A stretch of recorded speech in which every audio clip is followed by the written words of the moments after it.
जय हिंद साथियों, आप सभी का यूपी ट्रिपल एससी के क्लास में बहुत बहुत स्वागत है। तो आज हम जो है जूनियर असिस्टेंट के तहत हिंदी की क्लास कवर करने वाले हैं।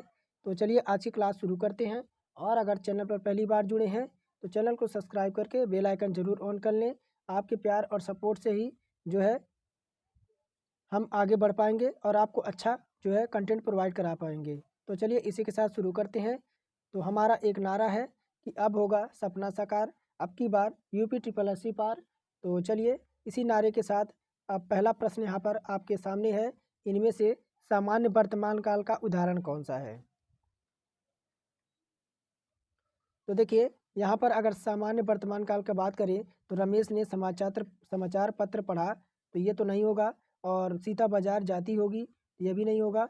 ऑप्शन नंबर सी कह रहा है वह कोलकाता जाता होगा, तो ऑप्शन नंबर सी हमारे यहाँ पर करेक्ट हो जाएगा कि जो है सामान्य वर्तमान काल हो जाएगा ऑप्शन नंबर सी। अब सामान्य वर्तमान काल टोटल आपके 5 प्रकार के होते हैं। कौन कौन से सामान्य वर्तमान काल?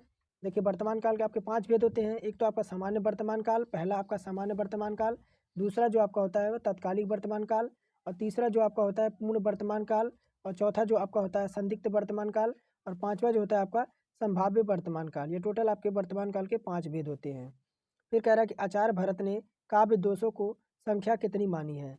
आचार्य भरत ने काव्य दोषों को जो है यहाँ पर संख्या कितनी मानी है? तो देखिए आपका टोटल 10 मानी है। कितनी? तो आचार्य भरत मुनि ने यहाँ पर जो है काव्य दोषों की संख्या 10 मानी है।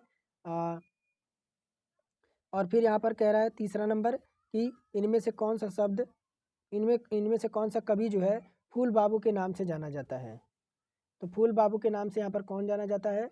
तो ऑप्शन नंबर बात करें तीसरे का, तो आपके केदारनाथ अग्रवाल को। किसे? तो केदारनाथ अग्रवाल को यहाँ पर जो है फूल बाबू के नाम से जाना जाता है।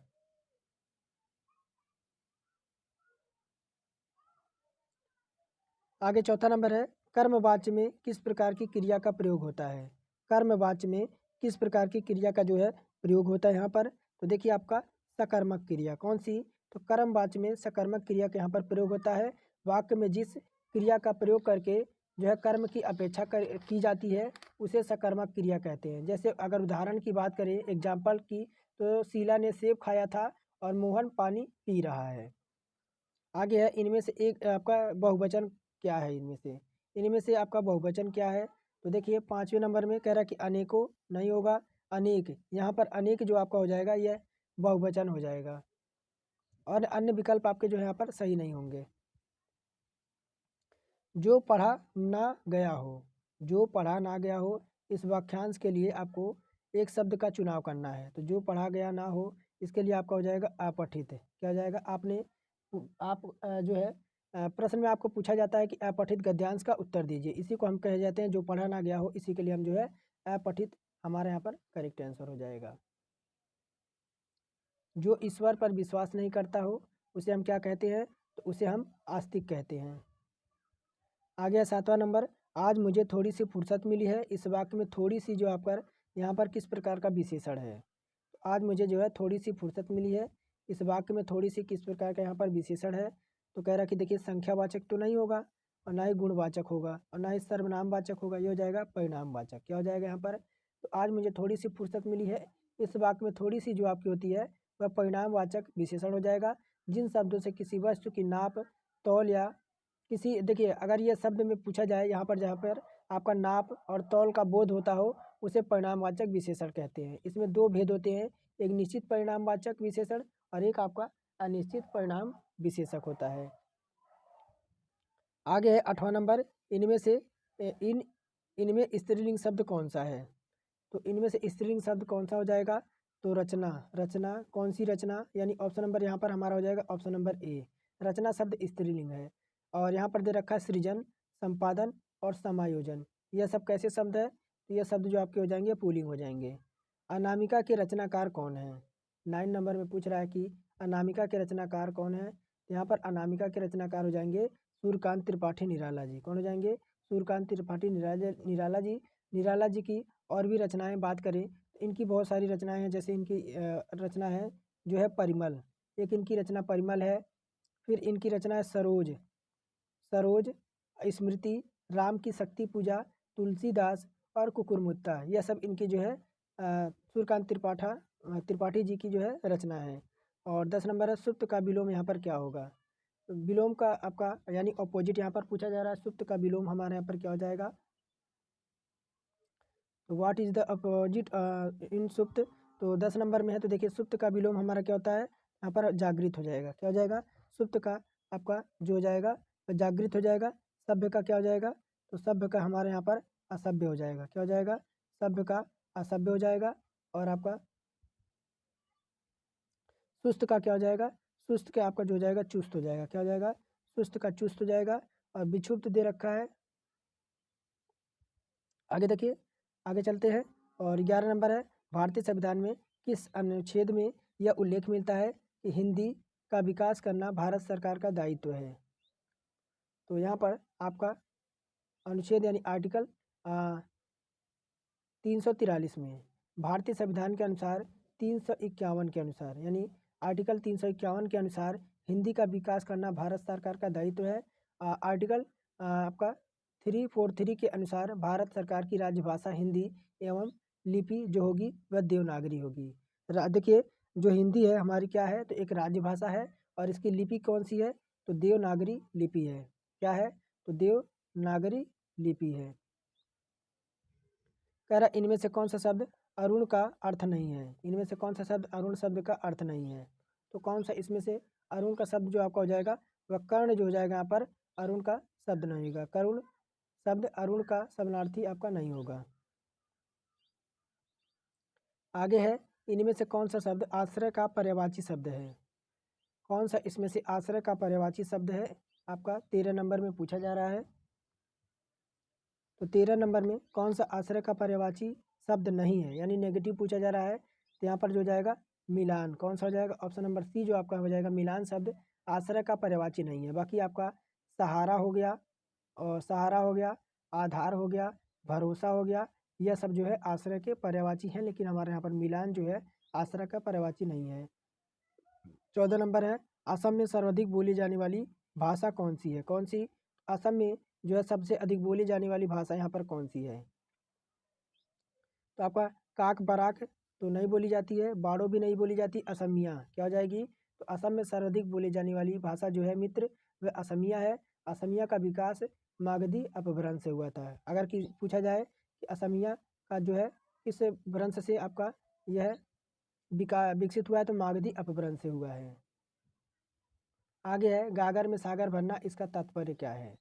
गागर में सागर भरना, तो यहाँ पर देखिए गागर में सागर भरने का जो काम किया है वह बिहारी जी ने किया है। और बिहारी जी को जो है बिहारी जी ने ऐसे शब्दों का यूज किया है कि एक छोटे अक्षरों में ही उन्होंने बहुत सारी बात कह डाली है। तो देखिए यहाँ पर हो जाएगा सीमित परिवेश में असीमित ज्ञान देना। तो यहाँ पर जो हो जाएगा ऑप्शन नंबर सी हमारे यहाँ पर जो है करेक्ट आंसर हो जाएगा। भारत दुर्दशा किस प्रसिद्ध जो है लेखक द्वारा जो है रचित उपन्यास है। 16 नंबर में तो देखिए भारतेंदु हरिश्चंद्र किसकी, तो भारतेंदु हरिश्चंद्र जी है, इनकी यह कृति है। अगर भारतेंदु हरिश्चंद्र की और भी रचनाएं देखें तो वैदिक हिंसा ना भवती, नीला देवी, अंधेर नगरी और अंधेर नगरी। और अगर वृंदालाल शर्मा की रचनाएं की बात करें, गुड़ा कुंडार, विराट की पद्मावनी। और देवकी नंदन खत्री की बात करें, इनकी रचनाएं हैं चंद्रकांता, वीरेंद्र वीर, कुसुम कुमारी, आग। और अयोध्या सिंह हरियोध की कौन कौन सी रचनाएं हैं, तो अधकिला फूल, ठेठ हिंदी की ठाठ। तो यह सब जो अयोध्या सिंह हरियोध की जो है रचनाएं हैं। आगे देखिए कह रहा कि काली घटा का घमंड घटा, यहाँ पर जो है अलंकार आपको बताना है। यहाँ पर देखिए ऑप्शन नंबर ये हो जाएगा, ऑप्शन नंबर ए यमक अलंकार। काली घटा का घमंड घटा पंक्ति में यमक अलंकार होगा। अब यह यमक अलंकार क्या होता है, जहाँ कोई शब्द एक से अधिक बार आए, प्रत्येक स्थान पर उसका भिन्न भिन्न अर्थ आए, वहाँ पर हमारा यमक अलंकार हो जाता है। यहाँ पर अगर बात करें काली घटा अर्थात बदली का जो घमंड घट अर्थात कम हो गया, बादल का जो है यहाँ पर घमंड जो है अर्थात घट गया। और प्रथम घटा का अर्थ होता है बदली, और द्वितीय घटा का जो अर्थ होता है कम होना। 18 है वर्णों के कितने भेद होते हैं। तो वर्णों के यहाँ पर कितने भेद होते हैं, तो वर्णों के टोटल आपके 2 भेद होते हैं। और वह कौन कौन से होते हैं, तो एक तो टोटल आपका जो एक होता है, एक तो आपका स्वर होता है, कौन सा होता है, एक स्वर होता है आपका, एक कौन सा क्या होता है, तो एक आपका व्यंजन होता है। ये 2 प्रकार के आपके जो है वर्ण होते हैं। आगे देखिए कह रहा 19 नंबर में कि निम्नलिखित में से कौन सा शब्द यहाँ पर स्त्रीलिंग है। यहाँ पर योगिनी कौन सी, तो यहाँ पर योगिनी जो हो जाएगा आपका स्त्रीलिंग हो जाएगा, जबकि आपका मालिक दे रखा है, पाठक दे रखा है और आपका क्या दे रखा है, कहार दे रखा है। ये सब क्या है, ये सब जो है पुल्लिंग है। कह रहा कि पुल्लिंग शब्द का चयन करना है, पुल्लिंग शब्द का आपको चयन करना है। तो देखिए आपका नायिका हो गया, वधू हो गया, लेखिका हो गया, ये सब कैसे हैं, तो ये सब आपके स्त्रीलिंग है। कैसे हैं, स्त्रीलिंग है। लेकिन धावक आपका यहाँ पर क्या है, तो धावक आपका पुल्लिंग है। शिक्षा का बहुवचन रूप क्या होगा, 21 का है, तो शिक्षा का बहुवचन रूप क्या हो जाएगा, तो देखिए शिक्षकों नहीं होगा, ये आपका ऑप्शन नंबर ए नहीं होगा, और शिक्षिका भी नहीं होगा और ना ही शिक्षिकाएँ होगा। यहाँ पर हो जाएगा शिक्षक गण, क्या हो जाएगा, option number D is the correct answer. शिक्षक गण हमारा option number D correct answer हो जाएगा। और यहाँ पर देखिए 22 नंबर है, माँ ने बाजार से कपड़ा खरीदा, रेखांकित का कारक आपको बताना है। माँ ने जो है बाजार से कपड़ा खरीदा, इसका रेखांकित कारक बताना है। तो यहाँ पर हो जाएगा कर्म कारक है, क्या है यहाँ पर, तो माँ ने बाजार से कपड़ा खरीदा, वाक्य में रेखांकित पद में कर्म कारक है। इस वाक्य में अगर बात करें खरीदा क्रिया है, क्या है, जो खरीदने का काम हो रहा है वह आपकी क्रिया है, और जिसका प्रभाव कपड़े पर पड़े वह वाक्य में कर्म की पहचान जो होती है वह क्रिया के साथ होती है। यहाँ पर ऑप्शन नंबर सी हमारे यहाँ पर करेक्ट आंसर हो जाएगा। और आगे देखिए, आगे है यह मेरी पतंग है, रेखांकित का भेद बताना है। यहाँ पर जो रेखांकित आपका नीचे किया गया, यह मेरी पतंग है, रेखांकित का भेद बताना है 23 नंबर में। तो आपको अगर निजवाचक हो जाएगा, किसका हो जाएगा, यह मेरी पतंग है, वाक्य में रेखांकित शब्द निश्चयवाचक यहाँ पर सर्वनाम हो जाएगा। कौन सा हो जाएगा, 23 नंबर है। तो 23 नंबर है, देखिए 23 में हमारे यहाँ पर हो जाएगा क्या, तो निजवाचक हो जाएगा। यहाँ पर क्या हो जाएगा, निजवाचक हो जाएगा। जिस सर्वनाम से कर्ता के पास दूर की किसी वस्तु का निश्चय बोध होता है उसे हम जो है निजवाचक सर्वनाम कहते हैं। यहाँ पर यह है वह है, तो यहाँ पर यह है वह है, ये सब क्या है, तो निजवाचक सर्वनाम है।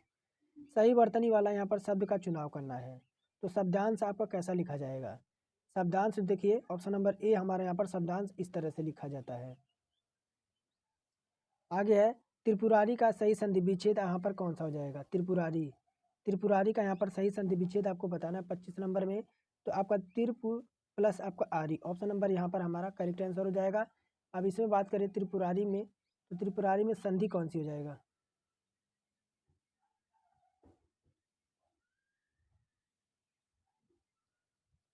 तो आगे देखिए 26 नंबर, इनमें से कौन सा शब्द अपेक्षा शब्द का अर्थ नहीं है, तो अपेक्षा शब्द का यहाँ पर अर्थ कौन सा नहीं होता है, तो देखिए अपेक्षा का उपेक्षा जो है आपका नहीं होता है। अब अपेक्षा का शब्द का अर्थ उपेक्षा नहीं होता है। अब बाकी आशा, आकांक्षा और इच्छा यह सब होता है, लेकिन आपका उपेक्षा यहाँ पर नहीं होता है। हिंदी भाषा का जन्म इनमें से किससे हुआ है, यानी आपका हिंदी का जो वर्ण हुआ है वो आपका किससे हुआ है, यानी जन्म किससे हुआ है, तो आपका हुआ जो है अपभ्रंश से। कहाँ से, तो प्राकृत की अंतिम अपभ्रंश से व्यवस्था से ही हिंदी साहित्य का आविर्भाव स्वीकार किया गया है। उस समय अपभ्रंश के कई रूप थे, इनमें से 7वीं 8वीं शताब्दी में पद रचना प्रारंभ हो गई थी, और हिंदी भाषा में साहित्य का जानकर अपभ्रंश की अंतिम अवस्था जो है उद्गर विकास हुआ था। 28 नंबर, इन हिंदी में अल्प विराम का यहाँ पर चिन्ह कौन सा है, तो अल्प विराम की बात करें तो यहाँ पर देखिए ये तो आपका हो जाएगा प्रश्नवाचक। कैसा हो जाएगा, ये प्रश्नवाचक का चुनाव है। ये आपका पूर्ण विराम है, और ये आपका विस्मयादिबोधक है, ये आपका विस्मयादिबोधक है, और ये आपका जो है अल्प विराम है। क्या है, अल्प विराम है। ऑप्शन नंबर डी हमारे यहाँ पर राइट आंसर हो जाएगा। आगे है रामधारी सिंह दिनकर की, दिनकर को किस कृति पर साहित्य अकादमी जो है यहाँ पर उनको मिला है, तो यहाँ पर बात करें संस्कृति की 4 अध्याय के लिए, किसके लिए, संस्कृत के 4 अध्याय के लिए वर्ष कब मिला है, अगर इनकी ईस्वी पूछा जाए, अगर याद रखिए आपका 1959 में। कब मिला है, 1959 में रामधारी सिंह दिनकर को उनकी कृति संस्कृति के 4 अध्याय के लिए साहित्य अकादमी पुरस्कार जो है यहाँ पर उन्हें प्रदान किया गया था। और कह रहा इनमें से सही शब्द का चुनाव करना। उज्ज्वल आपका कैसा लिखा जाएगा, उज्ज्वल यहाँ पर कैसा लिखा जाएगा, तो देखिए ऑप्शन नंबर डी हमारे यहाँ पर राइट आंसर हो जाएगा। उज्ज्वल आपका जो है शब्द सही वर्तनी वाला यही हो जाएगा। और 31 है मूर्धन्य अल्प प्राण अघोष वर्ण का उदाहरण कौन सा है। मूर्धन्य अल्प प्राण अघोष व्यंजन वर्ण का यहाँ पर उदाहरण कौन सा है।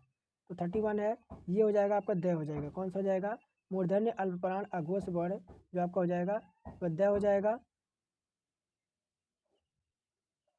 32 नंबर है अभिभावकों ने बच्चों के प्रति पर्याप्त ध्यान दिया, इस वाक्य में किस प्रकार का क्रिया विशेषण का आपका यूज हुआ है।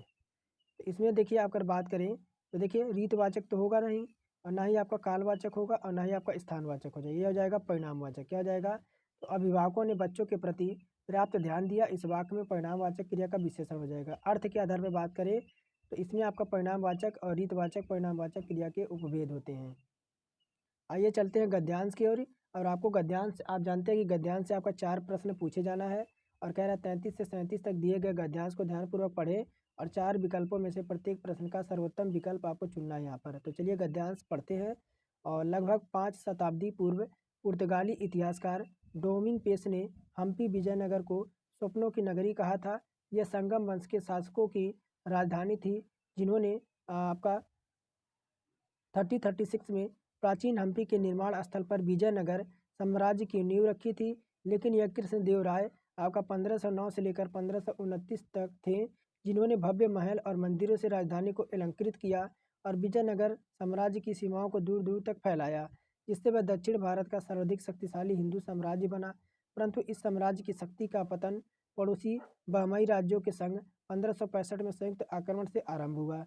इस विजयनगर को परास्त करके नष्ट कर दिया गया। इस साम्राज्य का दुखद अंत था, जो कभी अरब सागर से बंगाल की खाड़ी और ढक्कन पठार से भारतीय प्रायद्वीप तक फैला था। विजयनगर के आपका भग्नावशेष का एक दूसरे पर टंगी विशाल चट्टानों की निर्जन दृश्यावली के बीच फैले हैं। दक्षिण भारत के राजनीतिक परिदृश्य में अपने उदय से पूर्व हम्पी के शताब्दियों का एक प्रख्यात पावन स्थल था। रामायण में जैसे वर्णित है, यह बाली शासित क्षेत्र किष्किंधा का एक भाग था। इस स्थान में बाली और सुग्रीव, हनुमान, राम, सीता, लक्ष्मण से जुड़ी अनेक घटनाएं घटी। तुंगभद्रा नदी पर स्थित वर्तमान एनी गोडी दुर्ग इस वानर साम्राज्य का प्रमुख केंद्र था। हम्पी के चट्टाने पर्वत जैसे हेमकूट पर्वत, मातंग पर्वत और माल्याबंध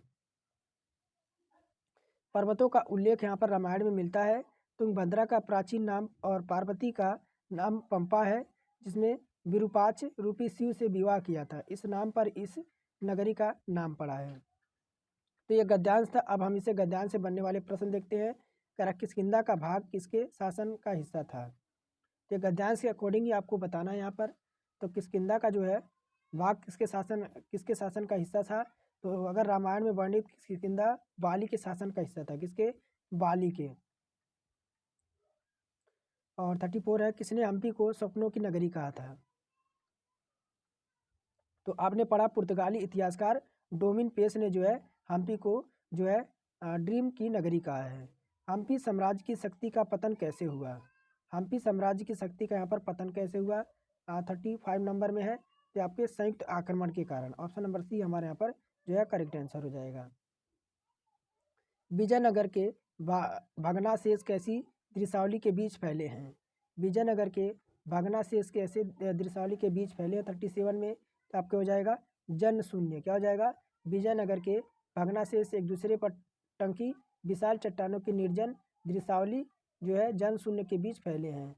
और आज का लास्ट प्रश्न होगा विरूपाक्ष का समानार्थी शब्द आपको पूछ रहा है। क्या पूछ रहा है, तो विरूपाक्ष का समानार्थी शब्द यहाँ पूछा जा रहा है। तो आपका विरूपाक्ष हो जाएगा विलक्षण नेत्रों वाला। क्या हो जाएगा, विलक्षण नेत्रों वाला। ऑप्शन नंबर ए हमारे यहाँ पर जो है करेक्ट आंसर हो जाएगा। तो आज हम इतना ही रखेंगे और फिर मिलेंगे नेक्स्ट वीडियो में। और आज की क्लास कैसी लगी, अगर यूजफुल रही और तो अपने भाई को ज़रूर सपोर्ट कीजिएगा। तो आज के लिए इतना ही। Thank you for watching.